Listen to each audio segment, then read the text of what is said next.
Familia ya FIFA World Cup 2026 ambayo inafanyika pale nchini Marekani, Canada pamoja na Mexico.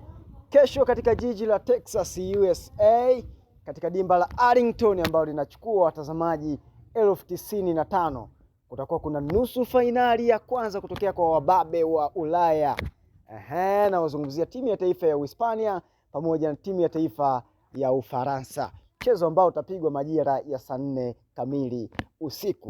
Sasa kuelekea kwenye mchezo huo, japokuwa Ufaransa wanaonekana wana kikosi nondo, kikosi kutu, kikosi ambacho ukikitazama tu unaweza usipeleke timu yako uwanjani, lakini katika michezo mitano ya mwisho ambao wamekutana kati ya Ufaransa dhidi ya Uhispania, Spain wameshinda michezo mitatu, huku Ufaransa wao wakishinda michezo miwili, na mchezo wa mwisho ulikuwa ni katika UEFA Nations League ambapo Hispania walishinda mabao 5-4. Najua hilo limekushangaza, ulikuwa ulijui, lakini acha nikupe hiyo ambayo ulikuwa hauijui.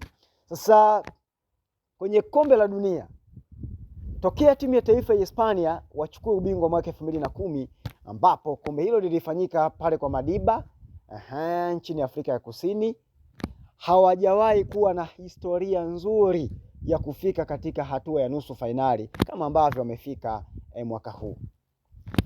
Mwaka 2014 waliishia hatua ya makundi katika kombe la dunia ambalo lilifanyika pale nchini Brazil, lakini mwaka 2018 pale nchini Russia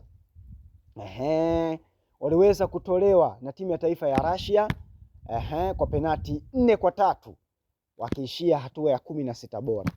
Mwaka 2022 katika kombe la dunia ambalo lilifanyika pale nchini Qatar, Hispania pia walitolewa na timu ya taifa ya Morocco, Simba Milima ya Atlas, kwa penati 3-0 baada ya dakika 90 kutamatika kwa 0-0. Sasa waliweza kutolewa pia katika hatua ya 16 bora.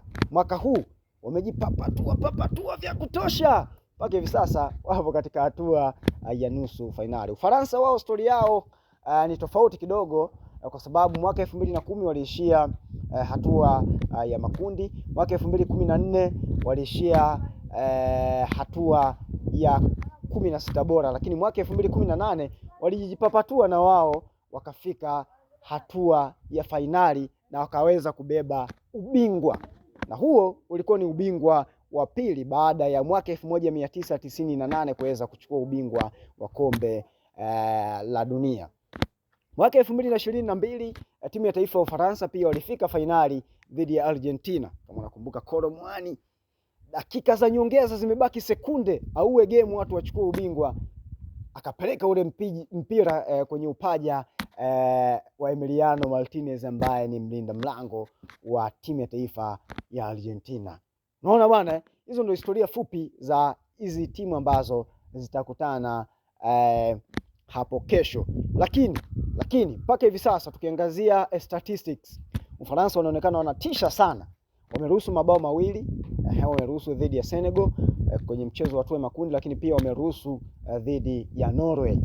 Mabao mawili tu ndio ambayo wameruhusu mpaka hivi sasa, lakini wao wakiwa na washambuliaji hatari zaidi, Kylian Mbappe akiwa na mabao 8, Lizardo Uwe mabao mawili, Ousmane Dembele akiwa na mabao 4, huku top assista wa michuano ya kombe la dunia Michael Olise akiwa na assist 5 mpaka hivi sasa. Wakati huo Hispania kule mbele ni kama hawatishitishi sana, lakini nyuma ukiwafunga ufanye kazi ya ziada, kwa sababu mtu pekee ambaye amewafunga mpaka hivi sasa kwenye michuano ya kombe la dunia ni ule mchezo wa robo finali baina yao Hispania dhidi ya Belgium.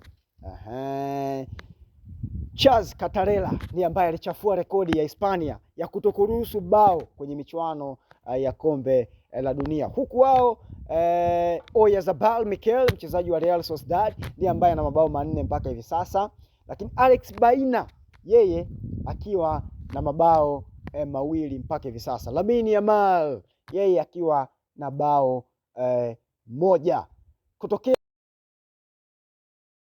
Hii ni Mhalinga Media, mimi ni mkata umeme Justin Mwalinga, wanangu niliwamisi sana.